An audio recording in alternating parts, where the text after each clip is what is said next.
Oi. E aí, tá bom assim? Maravilhoso. E Tá? aí? Deixa eu Beleza? ficar no meio Boa. do enquadramento aí. Aí, tá direito? À direita. Tá dando para me ouvir, ok? Muito bem. É com prazer que eu recebo aqui a Maria Inês, que é diretora, vice-presidente do Comitê da Bacia Hidrográfica do Macaé e das Ostras, né?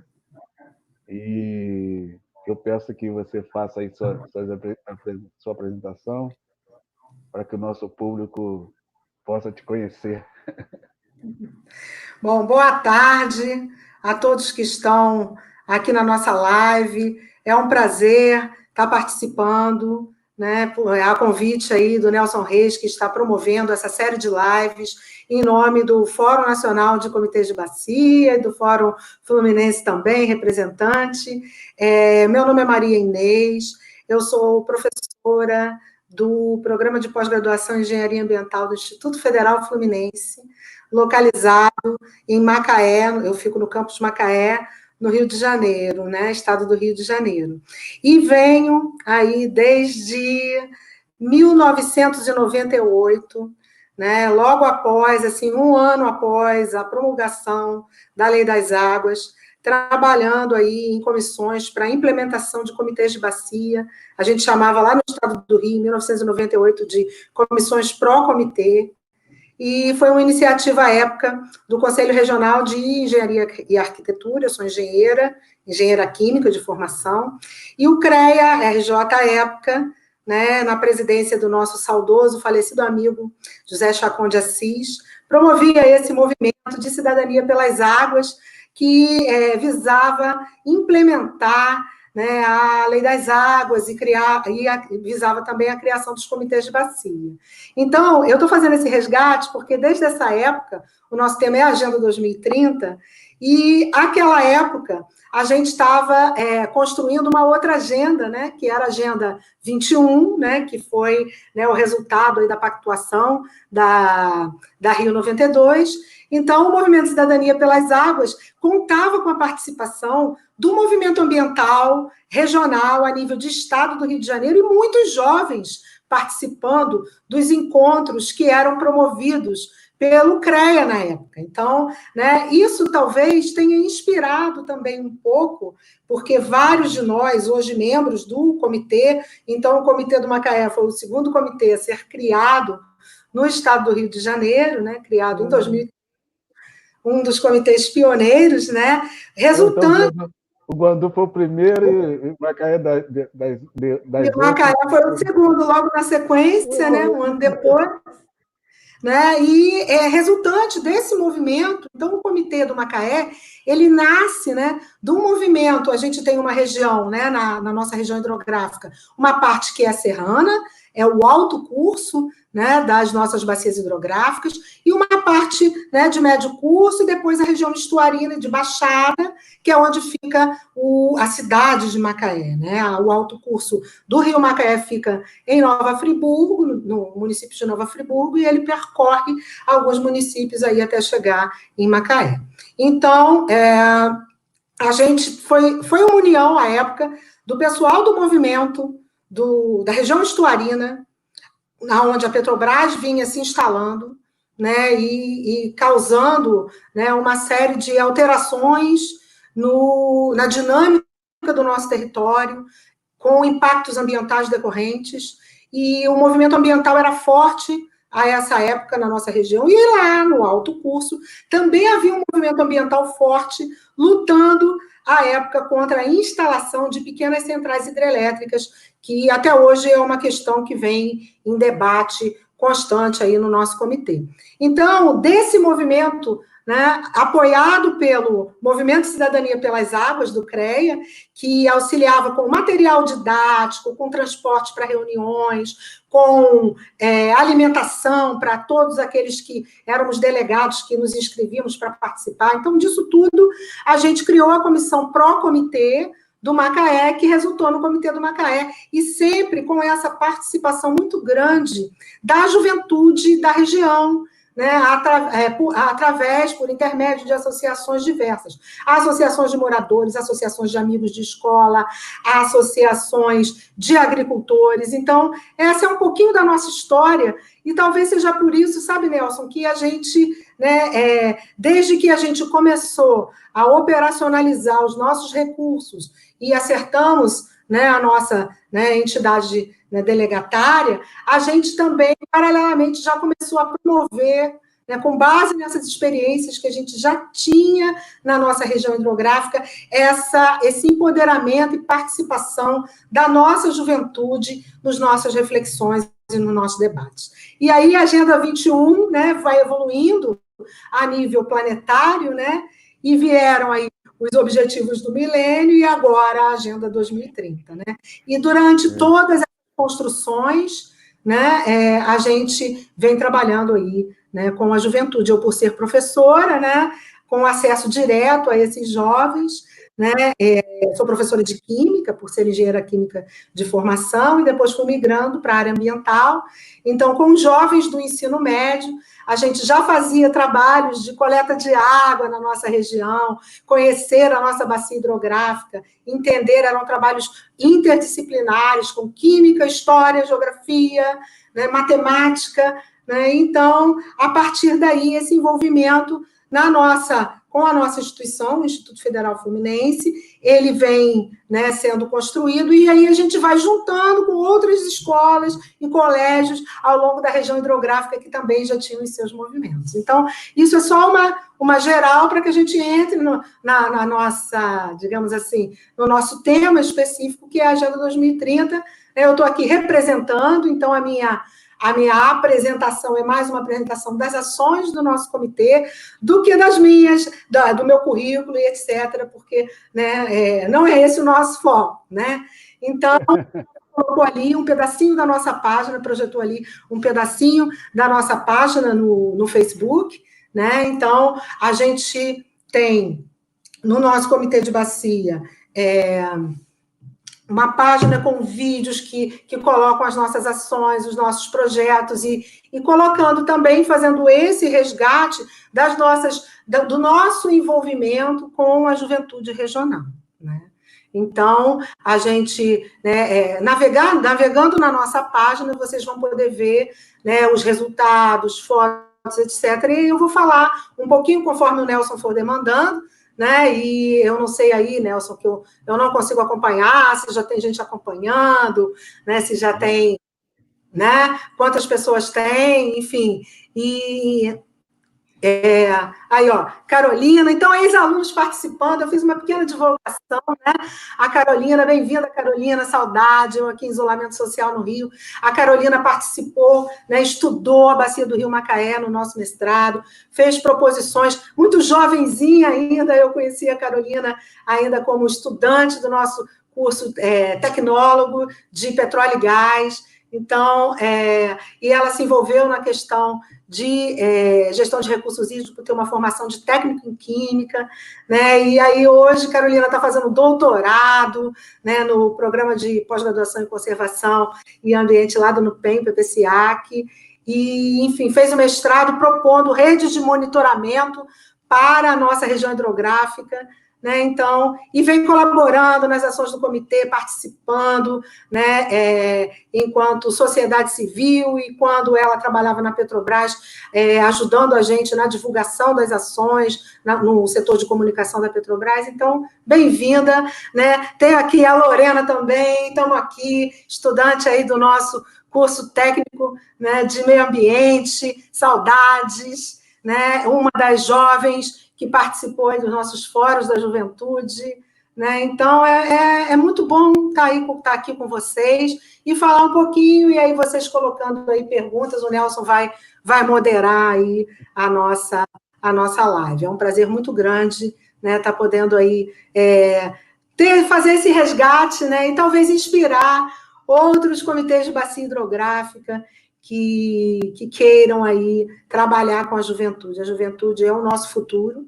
A Agenda 2030 são os nossos compromissos planetários. Tainá, né, também está aí, ex-aluna, hoje militante aí da Associação Raízes, fazendo biologia. Então, a gente vem formando esses jovens e a Agenda 2030 é o nosso compromisso com um futuro que é deles, né?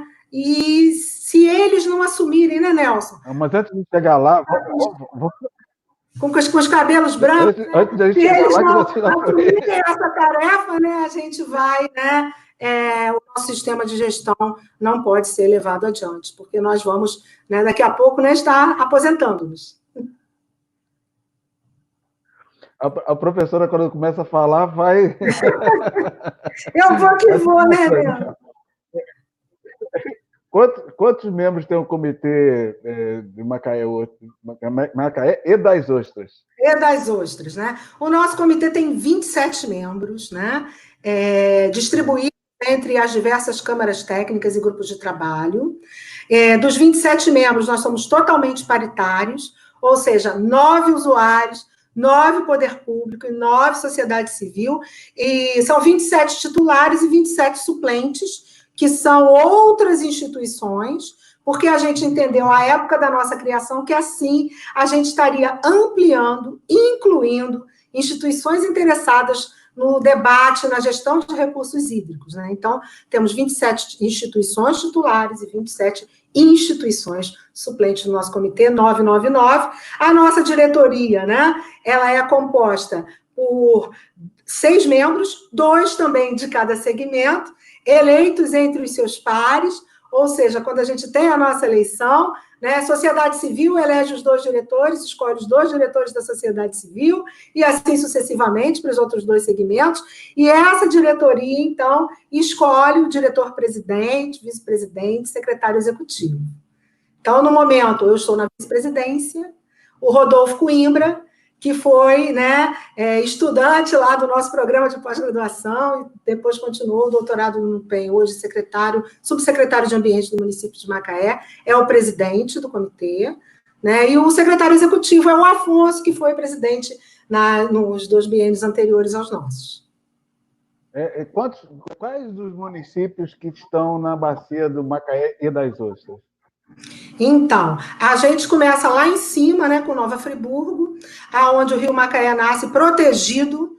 Então, isso é uma questão que a gente gosta de frisar, a importância das unidades de conservação na garantia da qualidade e quantidade das águas. Então, o Rio Macaé nasce protegido por uma unidade de conservação de proteção integral, é o Parque Estadual dos Três Picos, e ele segue protegido por outras unidades pela unidade de conservação de uso sustentável, que é a APA do Macaé de Cima, isso em Nova Friburgo. Aí, descendo, né, ele vem protegido pela APA do Macaé de Cima até praticamente o limite entre Nova Friburgo e Casimiro de Abreu, e aí de Casimiro de Abreu ele passa para Macaé, e isso o Rio Macaé, que é o principal da nossa região hidrográfica. O Rio das Ostras, ele nasce e deságua totalmente no território do município de Rio das Ostras, também, né, ele nasce lá com o nome de Jundiá, e aí depois, né, engrossa com outros tributários e recebe o nome de Rio das Ostras, né? E nós temos diversas lagoas costeiras na nossa região, e uma delas é alimentada um dos tributários principais, é o rio Emboacica. Então, a lagoa Emboacica é uma lagoa importante, o rio Emboacica é um dos seus principais tributários, essa bacia hidrográfica é uma bacia de muitos conflitos, né, porque está ali impactada e pressionada pela zona ZEM, ou seja, a zona industrial do município de Macaé, com todas com grande parte da infraestrutura onshore da indústria do petróleo. Aí, ó, o Guilherme... Temos também uma interação com o município de Trajano de Moraes, por conta de uma transposição de bacia, né? O Rio Macaé recebe nas suas águas lá, né, próximo ao Frade, ele recebe uma parte de águas que vem do Rio Macabu, então isso é região hidrográfica 9, é uma transposição, né, que foi construída aí na década de 50, terminada essa obra na década de 50 para geração hidrelétrica. À época, era o maior complexo hidrelétrico da América Latina, era o complexo Macabu Glicério, hoje é considerado uma PCH, uma parte ativado, e essa água é importante para garantir a segurança hídrica da nossa região, porque o Rio Macaé vem sofrendo impactos com diminuição de vazão, e se não fosse essa água de transposição que entra lá no tributário chamado Rio São Pedro e deságua no Rio Macaé, a gente teria problemas graves de abastecimento público na nossa parte mais densamente povoada. Então, o Guilherme Sardenberg, chama aí de Rainha das Águas. Que nada. Já tem logo uma pergunta aí da Cissa Nogueira. Cissa Nogueira, sócio do comitê, junto à população. Muito bom, Cissa. Obrigada aí pela oportunidade. Então, para além dessa questão da juventude, né, que seria o nosso tema principal, mas a gente já abriu, já está falando do comitê de uma forma geral, o nosso comitê de bacia, ele vem promovendo atualmente uma ação muito importante, que é a construção coletiva do plano de saneamento básico. Eu vou falar da mais recente, depois eu vou voltar um pouquinho no tempo, tá? Então, os planos municipais de saneamento são documentos exigidos por lei, né, para que os municípios, né, tenham determinados tipos de repasse de verba, porque a gente sabe, e cada vez mais urgente essa questão, saneamento, e aí a gente já entra no objetivo de desenvolvimento 6, né, da Agenda 2030, que é a gestão sustentável das águas, saneamento e água para todos do planeta.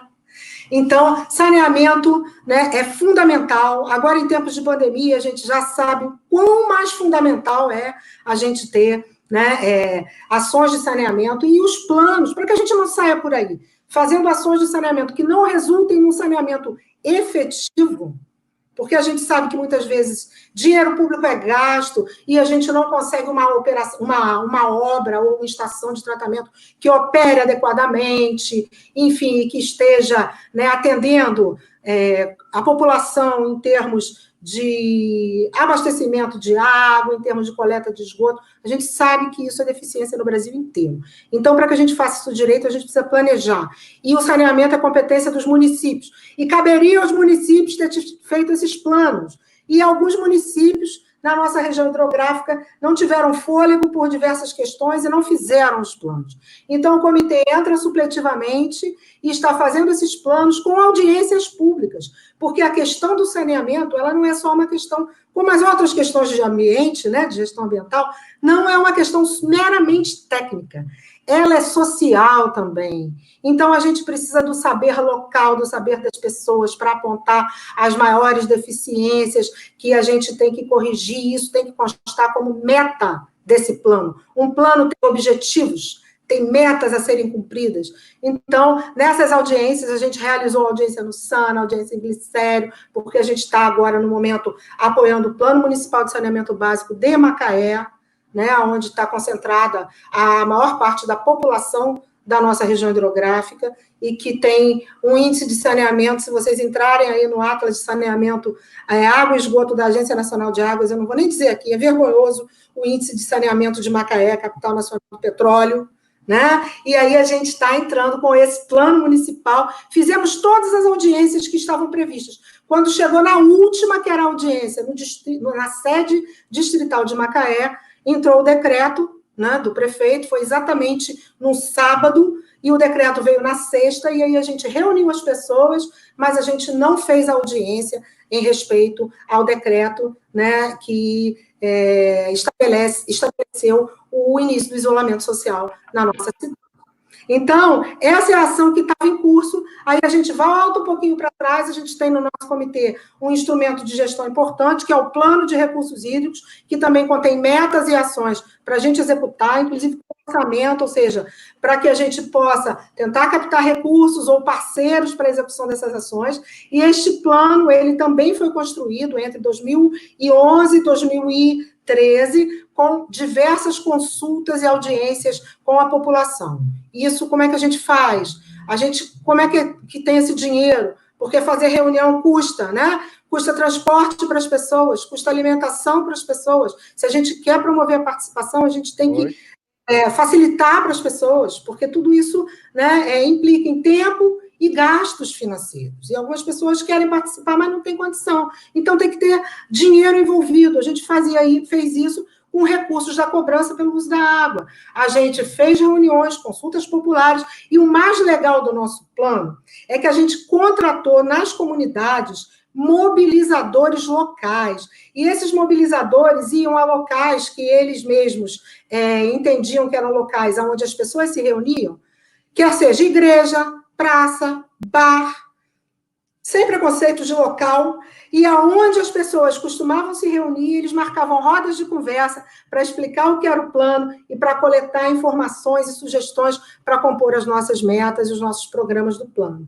Tanto que o nosso plano de recursos hídricos fala em turismo, o que não é usual, né, porque o turismo na região serrana da nossa, né, dos nossos municípios, cidade importante, turismo recreativo com água suja e com o esgoto lançado. Não dá, né? Então, tem ações a serem que envolvem o ordenamento do turismo, isso foi contemplado porque a comunidade pediu pagamento por serviços ambientais para auxiliar os proprietários que têm as terras na APA do Macaé de Cima, manter as suas propriedades conservadas e ter alguma premiação monetária por isso. A gente está iniciando esse programa. Então, tem um monte de coisa aí. Eu convido a navegar no nosso site para, enfim, inclusive no nosso site tem cronograma das reuniões, local das reuniões. Agora, nossas reuniões são virtuais. Então, se alguém quiser participar como ouvinte de uma das nossas reuniões, obviamente a gente não pode abrir geral, porque esses softwares têm uma limitação, né, de pessoas a participar, mas entra em contato com a gente, que a gente manda link, e a gente tem tido visitantes nas nossas salas de reunião. Fui, Nelson. Espero que estão me vendo e ouvindo, e o Nelson sumiu. Eu vou aproveitar para responder aqui a pergunta, né? Eu já falei um pouquinho, mas eu vou detalhar, Lorena, sobre o programa de pagamento por serviços ambientais, né? Então, a gente está construindo esse programa de pagamento por serviços ambientais, envolvendo aí a comunidade. Fizemos várias oficinas, a gente começou isso em 2010, logo depois daquela tragédia na região serrana aqui do nosso estado, que detonou as regiões de Nova Friburgo, Teresópolis, Petrópolis. Felizmente, a nossa região hidrográfica não foi muito afetada, porque ela está florestada, protegida, como eu falei para vocês, e porque a chuva caiu mais para a bacia do Rio Bengala e não para a bacia do Rio Macaé, na época. Mas, em função disso, e em função da importância estratégica do Rio Macaé, para provisão de água para as atividades de exploração e produção de petróleo na Bacia de Campos, a gente conseguiu um apoio da Agência Nacional de Águas para fazer um diagnóstico, porque todos esses planos, gente, eles precisam ter um diagnóstico, ou seja, como está a situação, para que a gente possa planejar direito e ver quais as ações para melhorar. E aí, com esse diagnóstico pago pela Agência Nacional de Águas, o comitê complementou com o recurso da cobrança e fez diversas oficinas com proprietários de toda a região da APA, foram 5 localidades da APA, proprietários, né, de Galdinópolis, Boa Esperança, Macaé de Cima, Santa Luzia e uma no centro de Lumiar, aliás, foram 6, e uma em São Pedro. E aí, esses proprietários, a gente explicava o que era o pagamento de serviços ambientais, mostrava a nossa proposta, pegava as opiniões deles do que seria importante da gente estar contemplando, e quem quisesse se inscrevia como voluntário. Parece que tem alguém entrando aí, é o Nelson, aí com a nossa página, né? Inclusive, tem na página também um link que fala do nosso projeto de pagamento por serviços ambientais e todas as nossas resoluções, com os critérios, etc. Então, em função dessa vontade, porque um pagamento por serviços ambientais é um esquema voluntário, ninguém é obrigado a aderir, em função desses proprietários que se cadastraram, a gente fez uma série de cálculos, e esses cálculos, para a gente saber quanto a gente poderia pagar para cada proprietário interessado e quantos proprietários a gente poderia contemplar e quais seriam os critérios para a gente, né, onde a gente começaria primeiro. Então, em algum momento desse processo, e esse momento foi o ano de 2013 para 2014, todo o recurso que a gente tinha de todos os comitês do Estado foi arrestado, ou seja, foi preso pelo governo do Estado devido à emergência financeira, sem salário. Enfim, já resolvemos isso com o Ministério Público, mas a gente ficou sem o recurso. E o recurso, então, a gente fez toda essa mobilização, os proprietários estão na expectativa desde aquela época, e a gente não conseguiu implementar efetivamente os pagamentos, porque não tinha dinheiro na conta do comitê. E a gente vai começar o programa com o dinheiro do comitê. A gente foi destinando os recursos, mas não tinha, o dinheiro não era passado, porque o governo do Estado estava prendendo.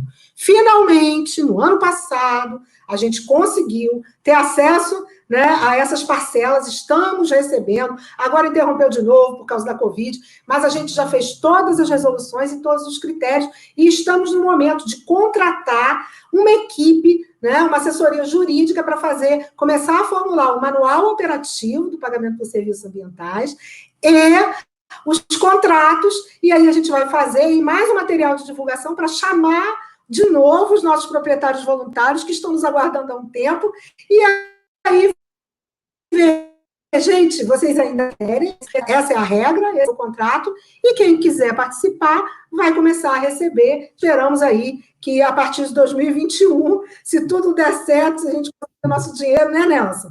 Né? Se a gente conseguir vencer aí essas questões aí de emergência da pandemia, de destinação de recursos que são dos comitês para outras ações, e a gente está numa, né, digamos assim, numa negociação, numa tratativa com o Ministério Público mediando, para que isso não aconteça e que a gente possa usar os nossos recursos. Esperamos que em 2021 a gente já comece, tá? Muito Espero ter... Interessante o seguinte, foi uma novidade para mim. Eu caí aqui do... Eu não! Eu caí da live, voltei e você estava falando. Eu falei, caramba... É porque, olha só, Nelson, é porque a Tainá, ela me passou no zap aqui, nós estamos vendo e ouvindo você. Eu falei, bom, já que o Nelson caiu, mas eu não, deixa eu aproveitar perguntas. Obrigado, Tainá. Mas é interessante que você já falou bastante, a gente tem muita luta junto, né, e tal. Mas a gente precisa assim, dar um foco para a nossa linha aí de temática, né? Então, exato. A gente está recebendo aqui bastante gente se manifestando aí, a Grace Quintanilha, a Lorena Nascimento. Ótima notícia. Obrigada por explicar sobre o funcionamento do programa. Então, legal. Na realidade, essa questão da gestão hídrica é uma coisa apaixonante, né? Quem conhece fica apaixonado, né? Pois é, então, Nelson, faz pergunta da Agenda 2030 aí, porque senão, né, a gente vai ficar 7 horas e a gente não aborda. Então, vamos Me ajuda! Vamos então alinhar para a Agenda 2030. O seu comitê, o Comitê Macaé das Ostras, é um que tem essa bandeira muito bem desfraudada, né?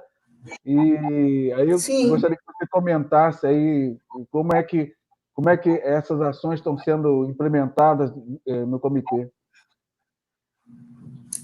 Então, a gente começou em 2015, né, quando a Agenda 2030 foi publicada, a resolução da Organização das Nações Unidas foi publicada, né, eu estava, né, no Canadá e acompanhando, junto com o pessoal do comitê, e a gente estava aplicando um questionário, à época, junto com o pessoal do comitê, uma construção coletiva, né, para ver como é que a gente poderia melhorar a nossa gestão à luz do que a gente estava vendo na nossa região geográfica, e aí disso daí nasceu a discussão, né, porque a Agenda 2030 saiu logo em cima, o ODS 6, então, lembrando, a tradução do ODS 6, assim, a tradução mais popular, é água limpa e saneamento para todos. Mas a concepção conceitual do ODS 6, se a gente for lá atrás, no documento, né, na resolução da ONU, é gestão sustentável das águas, que é muito mais do que água e saneamento para todos, né? Então, porque para a gente garantir água e saneamento para todos, está relacionado com uma gestão sustentável das águas, dos recursos hídricos, né? Então, a gente estava trabalhando nessa reflexão, e aí a gente, né, voltou e começou a debater com o comitê as questões da Agenda 2030, e auxiliando esse projeto, que aí era um projeto nosso lá do Instituto Federal Fluminense, né? A gente juntou uma série de jovens que estavam trabalhando nesse projeto, e, em função disso daí, os nossos jovens começaram a, né, se engajar na discussão, porque são 17 objetivos. A gente estava focando, né, mais especificamente no DS6, mas os objetivos, eles são todos interligados, entrelaçados, porque a Agenda 2030 tem um objetivo maior, extremamente ousado, até revolucionário: prosperidade para todos no planeta, para todos os seres no planeta. Isso é muito grande, né? E para alcançar esse grande objetivo, que seria o ODS 0, que ele não está escrito assim, mas quem entrar no site da ONU vai ver lá que o início da Agenda 2030 começa. O objetivo maior é prosperidade para todos. E aí, como é que a gente tem prosperidade sem ter água? Porque a água, né, a gestão sustentável das águas, está ligada a todos os objetivos da Agenda 2030. E aí, paralelamente, com o pessoal, eu destaco algumas escolas e alguns colégios da nossa região hidrográfica que já estavam trabalhando isso, como eu falei no início, desde a Agenda 21. Então, é o Colégio Estadual José Martins da Costa, lá de São Pedro da Serra, que tem uma ação fantástica, há mais de 20 anos com os jovens, formando quadros de gestores que estão hoje no comitê, de jovens que trabalharam para o comitê, que empreenderam e abriram empresas mesmo de consultoria ambiental. Então, essa formação, ela resultou num projeto Águas para o Futuro, lá de cima, né? Que os próprios jovens, eles coletavam água. A gente fazia isso também no Instituto Federal, lá embaixo. Então, a gente estava trabalhando, né, numa sintonia, né? Então, coletando água, analisando água, disponibilizando esses resultados para a comunidade. Lá no Águas para o Futuro, a gente montou um laboratório de geoprocessamento operado pelos jovens, um laboratório de comunicação e transposição de linguagem para fazer material bacana, né? E tudo feito pelos jovens numa escola, com recurso do Comitê de Bacia. Então, como o apoio de um comitê é importante, né? E aí, a partir dessas ações, a gente já bolou uma história. Bom, aí a Agenda 2030, né? A gente precisa discutir gestão sustentável das águas. Então, vamos debater isso com os jovens, porque 2030 são eles. É o futuro deles. E aí a gente começa nos fóruns da juventude, né? A gente já estaríamos no 6º fórum esse ano. Ele está previsto para novembro, não sabemos como vai ser, né? Se vai acontecer. Mas a gente vem fazendo fóruns anuais e preparar, distribuir as vagas ao longo da bacia, o comitê da transporte, alimentação, pastinha. E quem determina o tema do fórum? O primeiro teve que ser a Câmara Técnica de Educação Ambiental do comitê mesmo, porque não tinha ainda tido nenhum. Mas a partir do primeiro fórum de juventude, esses temas a serem debatidos no próximo ano, os locais e etc., passa a ser proposição dos próprios jovens participantes. Porque a gente acredita que o protagonismo juvenil é feito assim. Então, eles fazem, ao final de cada fórum, a sistematização dos debates e a construção das cartas. Então, a gente tem carta de Macaé, carta de Nova Friburgo, de onde os fóruns aconteceram. Então, tem sido uma experiência bem interessante. E no último fórum, a preparação foi a capacitação em Agenda 2030. Porque aí a gente já vinha trabalhando os ODS a nível de escolas, e aí juntamos lá no Instituto Federal Fluminense, nós convidamos o Mauro Pereira, né, da Defensores do Planeta, que trabalha com a Agenda 2030, né, a serviço da ONU, e aí ele vinha implementando essas ações em colégios, em espaços, aqui no Rio de Janeiro. Então, o Comitê do Macaé convidou o Mauro para ir, na nossa região hidrográfica e fazer essa capacitação com os jovens. Então, cada jovem recebeu um cubo dos ODS e quais seriam os projetos, como seria a integração, né, desses ODS todos, né, e isso tudo foi debatido, foi um evento bastante rico, né? E aí eu só reforço, água, sem água não tem prosperidade, porque sem água não tem saúde, né? Sem água a gente, né, no nosso país, então, energia vai ficar complexo, porque a nossa matriz é basicamente hidrelétrica, a gente sabe aí, em momentos de estiagem, como é que fica a conta de luz, né? Enfim, e aí, sem água, a gente não vai ter, né, gestão industrial sustentável, não vai ter nem indústria. Se não tiver água, não tem indústria, porque a indústria usa água. E no Brasil, a água, em caso de escassez, é prioritária para abastecimento humano e dessedentação de animais. Então, sem água, os 17 objetivos, né, eles vão ficar complexos. E aí eu destaco um que o Nelson gosta muito, que é o 17, o objetivo das parcerias. E aí, gente, a gente só consegue fazer tudo isso com parceria. O comitê tem pouco recurso, né? A gente tem que envolver as outras instituições. Então, o Instituto Federal dá o espaço, né? A Petrobras já deu banner para os nossos eventos, um lanchinho. O comitê geralmente tem feito nos fóruns da juventude toda a alimentação é do comitê, mas a gente conta com os parceiros para mobilizar, porque para juntar entre, né, digamos assim, o público máximo que a gente teve no nosso fórum foi de 118 jovens, num dos nossos fóruns. Juntar 118 jovens de uma região hidrográfica inteira não é uma tarefa trivial. Então, precisa mobilizar, né? E aí, a gente tem que ter parceria. Então, nessas parcerias aí, um dos parceiros entra auxiliando na escola mais próxima em divulgar, e a gente divide essas tarefas pelos membros do comitê, quem vai aonde, quem divulga aonde, para a gente abrir as inscrições, para os jovens se inscreverem, né? Enfim, geralmente a gente fecha com lista de espera, tá, Nelson? Porque muita gente interessada. Tem pergunta aqui, hein? Tem pergunta aqui, ó. Tem outra pergunta. Quando chove muito em Macaé, abre a Lagoa de Boacica, pergunta da Lorena, mas tinha uma outra antes, que era da Carolina, né? Quais os principais desafios enfrentados para o envolvimento dos jovens? Carolina, você sabe que o principal desafio sempre né, estratégia de mobilização e de educomunicação, né? Então, paralelamente a isso, o outro desafio é ter recurso. Porque a gente está falando, né, em jovens que, para participar, a gente tem que promover a participação, como eu falei, né, com transporte, alimentação, infraestrutura, mobilizando, indo nas escolas, conversando com os professores, né?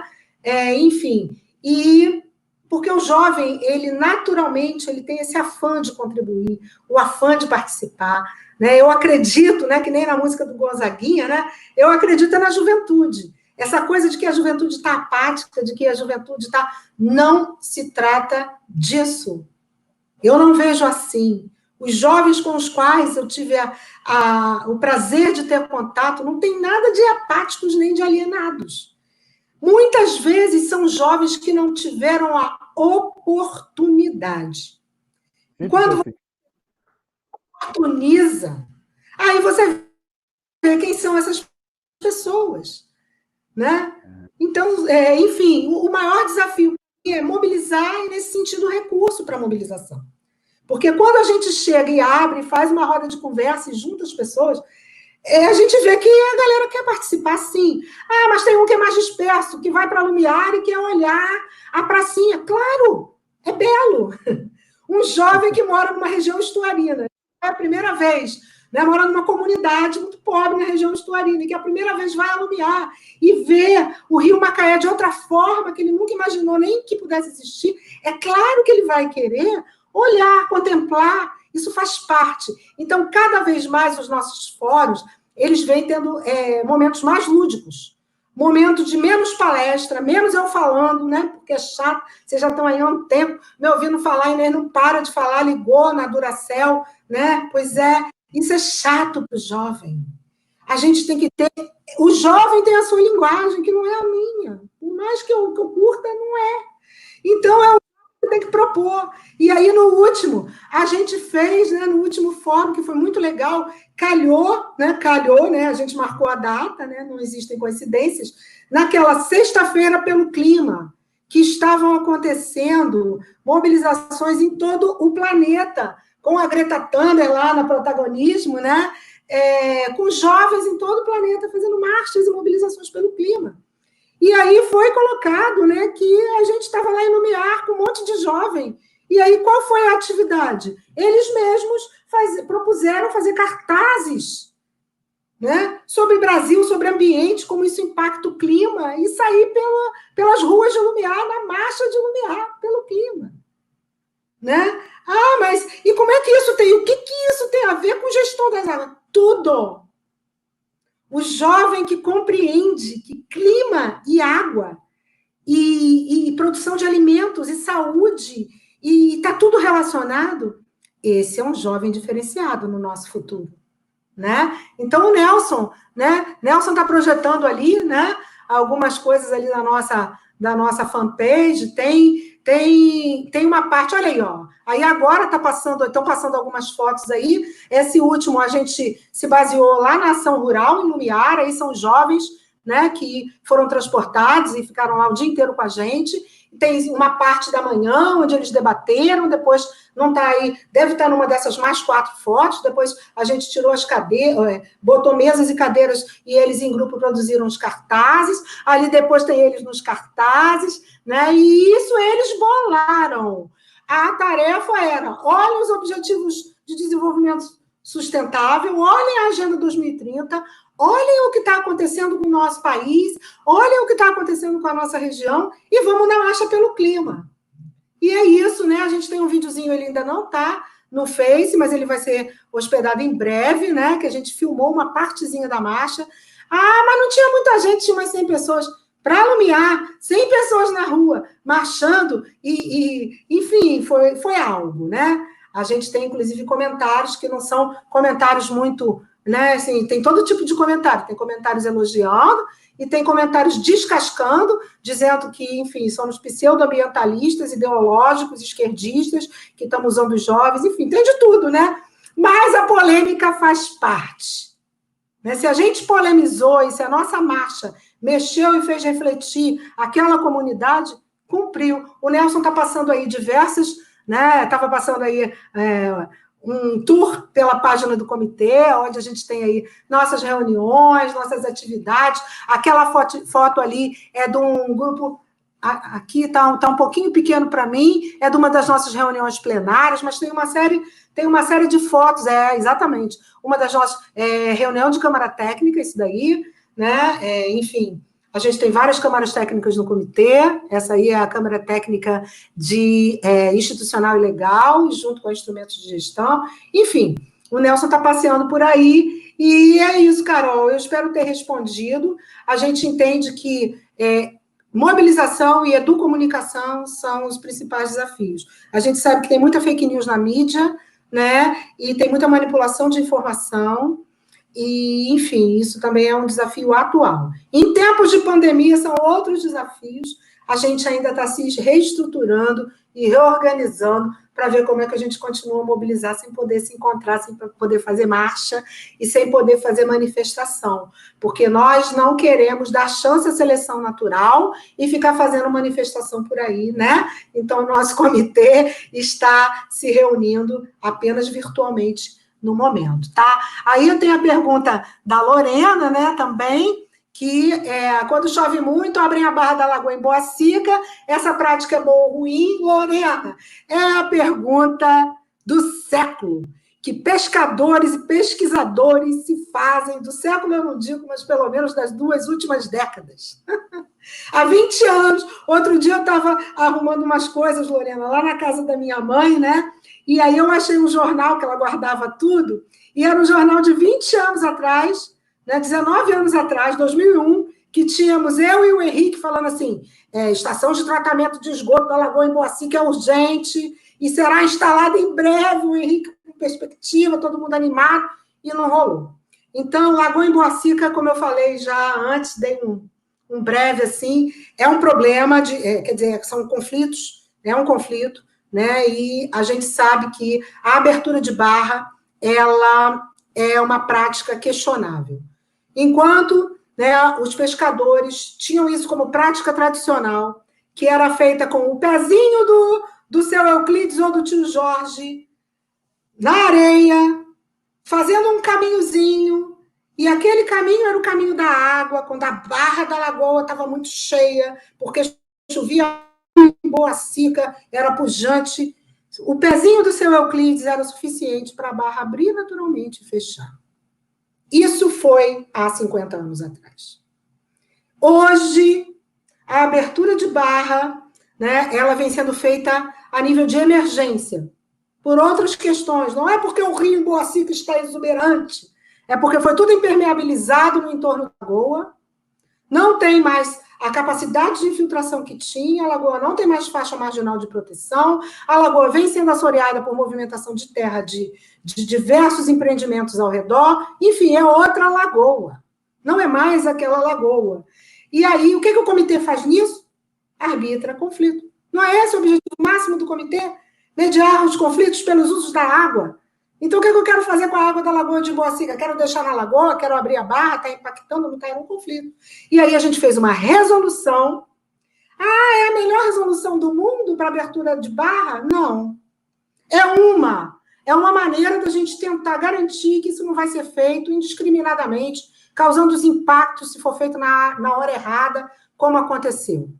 Como já vem acontecendo diversas vezes. Não tem acontecido ultimamente, tá? Então, essa resolução trata de questões de qualidade de água e questões sociais, né? Na verdade, quantidade de água, desculpa. E questões sociais. A lagoa está impactando? Está impactando quem? Os pescadores? Os moradores? Então, ela estabelece algumas regras para que a gente possa proceder numa abertura emergencial de barra. É bom, é ruim? É a única, tá? Não tem outra. Né? O comitê do Macaé é pioneiro, né, no estado do Rio de Janeiro em tentar disciplinar a abertura de barra de lagoa. Tá? Então, a gente precisa melhorar a nossa resolução? Precisa.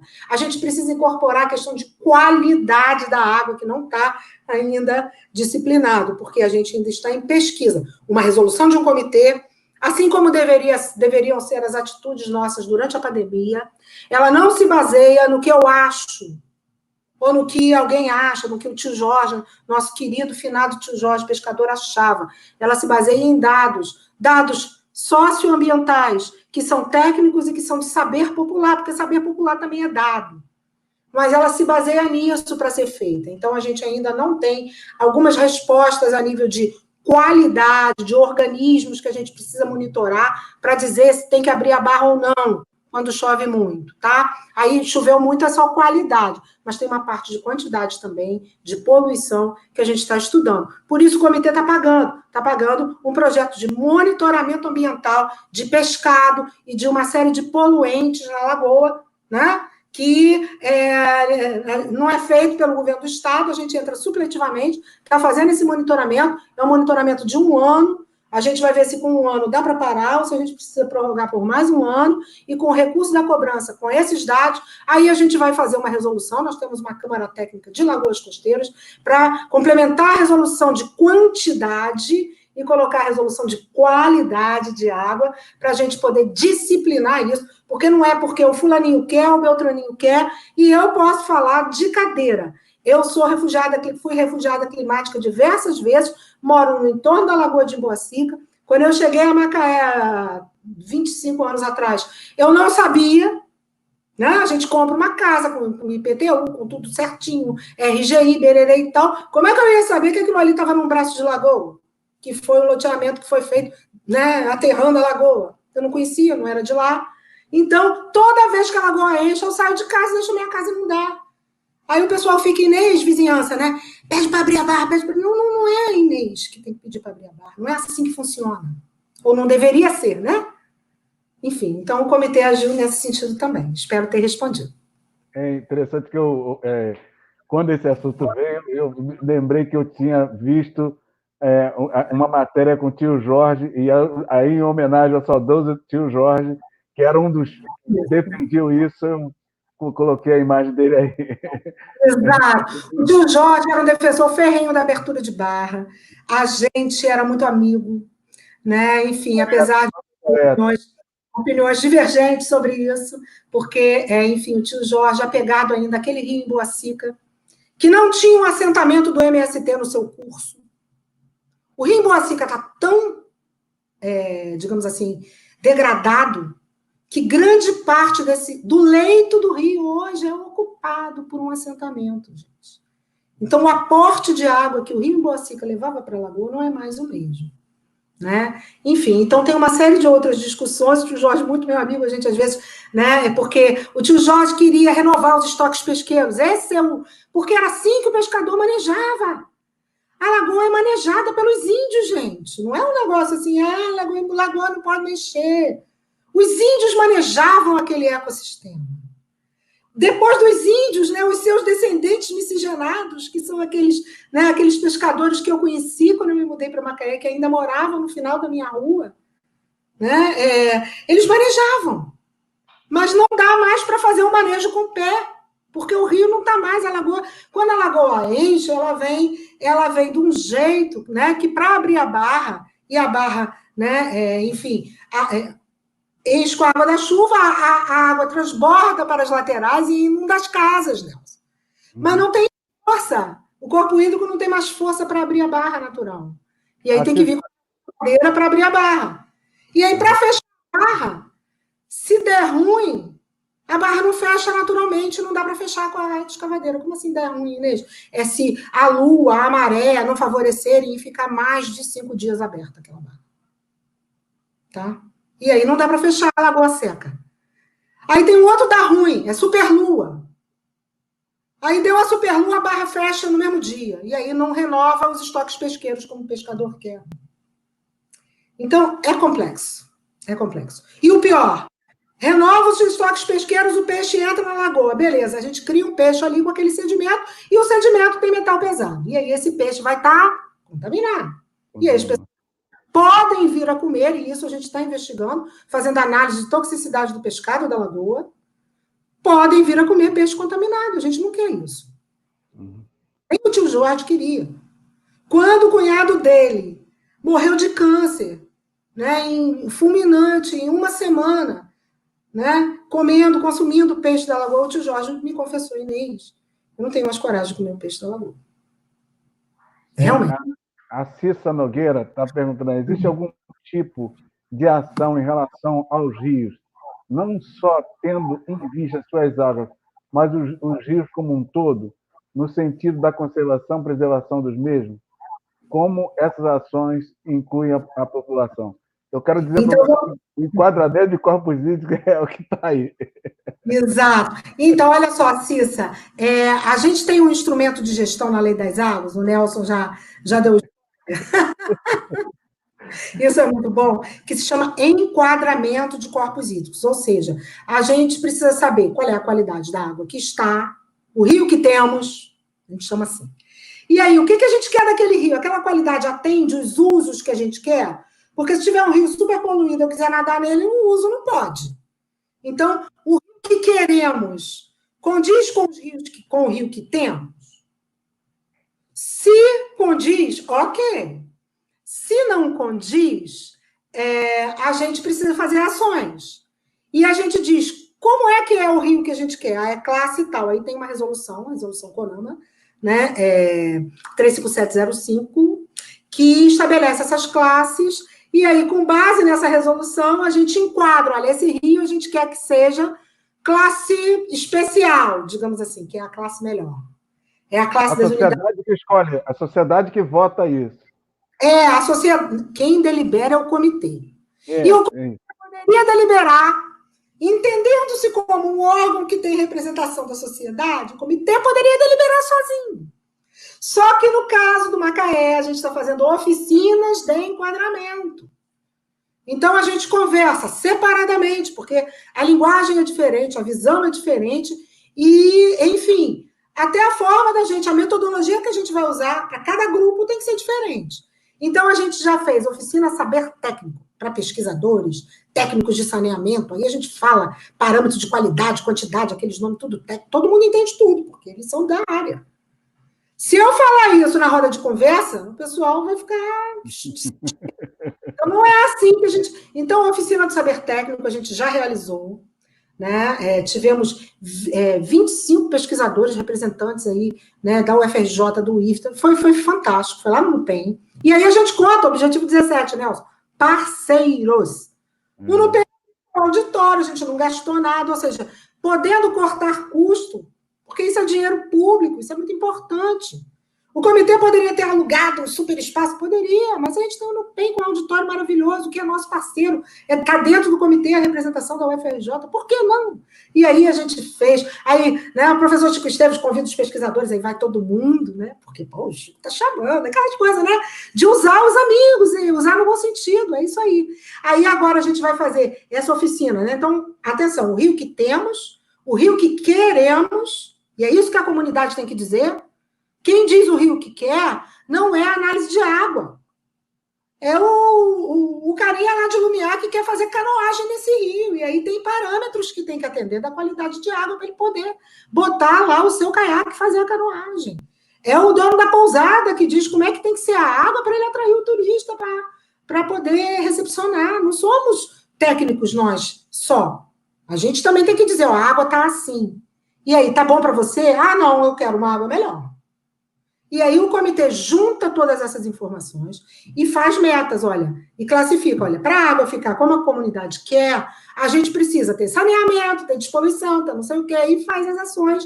E esse processo é um processo lento, porque quando não tem enquadramento, aí o governo do estado dá um corte e coloca uma classe que é intermediária, que é a tal classe 2, e aí todo mundo vai trabalhar com classe 2. Cabe ao comitê dizer que não, classe 2 para a gente não serve. E a gente está nesse processo. Vamos fazer agora, no dia 8 de junho, uma oficina que a gente chamou de saber corporativo, ou seja, tem que chamar as empresas? Tem que chamar as empresas. A gente não tem um monte de empresa na nossa região usando a água? É importante para a nossa região que tem empresa? Claro que é importante. Os nossos alunos querem trabalhar nas empresas, eles estão fazendo seus cursos técnicos para entrar no mercado de trabalho, para ter uma vida bacana. Né? Corporação também dá prosperidade, economia é uma das bases da sustentabilidade. Então, a empresa também tem que dizer o que ela precisa. Aí, depois do saber corporativo, que vai ser virtual no dia 11 de junho, a gente já tinha previsto o saber político, tem que chamar os vereadores? Tem. E aí, com os vereadores, a gente tem que ir desde o comecinho, assim, o que é um comitê? Por que a gente está aqui? Cabe a gente essa decisão. Nós temos esse poder enquanto órgão de Estado. E se a gente disser que a água vai ser classe especial, não pode fazer não sei o quê, não pode fazer não sei o que lá. Então, a gente está chamando vocês para que a gente chegue a um consenso aí. Aí a gente tem que explicar para os vereadores desde o início, né? Essa reunião do saber político, que a gente chamou, que seriam com vereadores e secretários e prefeitos, se a gente conseguir trazer prefeito, que é meio difícil. A gente ainda não tem data, estava até marcado, mas aí abortou por causa da pandemia. E ainda vai ter, e aí só para 2021, eu acredito, e estejam todos convidados de antemão, o saber popular, que a gente valoriza muito. E aí o saber popular vão ser rodas de conversa em diversos pontos da nossa região, e provavelmente, para o saber popular, a gente também vai estar contratando mobilizadores locais. Ah, Inês, eu queria ser uma mobilizadora local do comitê. Pô, ganho um din-dinzinho, né? Legal, cara, tá lá com a comunidade. Como é que eu faço? Fica de olho no nosso site. Nós temos um site que tudo que a gente faz no nosso comitê é totalmente transparente, tem processo seletivo. Não é, fulaninho é amigo da Inês, foi aluno da Inês, vai entrar lá e vai ser mobilizador. Não. É processo seletivo. A gente seleciona, tem entrevista, tem currículo. Às vezes tem até uma provinha. Ui, o professor gosta de prova, que chato. Às vezes é só uma entrevista, dependendo do tipo de processo seletivo, tá? Então, a gente está pretendendo contratar, sim, alguns mobilizadores para fazer essas oficinas de enquadramento do saber popular também, Nelson. E aí vai ficar para 2021. Assim como eu acredito que o nosso 6º Fórum da Juventude também não vai dar para fazer, né, esse ano. Já estava programado, mas não vai dar para ser esse ano. Minha Enfim. querida, batemos 1 hora de Batemos conversa. 1 hora, a Agenda 2030 foi falado um pouco, né? Eu acho que o povo está meio frustrado, né? Mas eu tentei, né? Mas a gente vai respondendo as perguntas, né? E O bom de tudo, sabe o que é? Que dá um gostinho de quero mais, e aí fica assim. Como a gente está no momento do Netflix, do Globoplay, que é série, né? Então a gente vai fazendo em série. É isso aí. Bom, Mas gente, faz olha, foi assim. um prazer estar aqui com vocês. Agradeço muito a participação de todos e todas, né? Espero em breve poder sair do isolamento social, voltar a Macaé, né? E dar um beijo virtual em vocês, porque um beijo mesmo de verdade vai demorar um pouquinho. Hoje é o Abraço. dia do abraço. Hoje é o dia do abraço. Pois é. Às vezes a gente tenta burlar, mas não pode. É para ficar em distanciamento social e entender, né, que, enfim, infelizmente, né, tem muita gente aí agindo contra as recomendações da ciência. Eu, como pesquisadora, como cientista, né, eu fico assim triste de ver, né, a quantidade de pessoas que desconsidera, né, Nelson? Claro que o saber popular é importante, é fundamental, mas, né, é saber popular. Saber popular significa aquela pessoa com base em fatos. Ela tirou conclusões empíricas e tem o seu saber. Saber popular não é axiologia, né? Eu acho que não é isso, né? Então, às vezes confundem, eu gostaria de reforçar isso com vocês. Fiquem em casa. Fiquem em casa.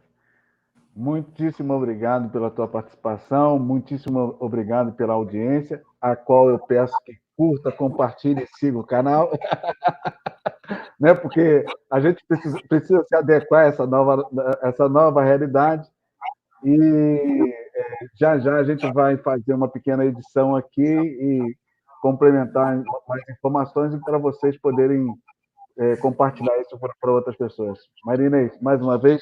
Valeu, Nelson. Muito obrigada pela oportunidade, meus queridos. Muito obrigada a todos vocês pela paciência de ficar me ouvindo falar sem parar 1 hora.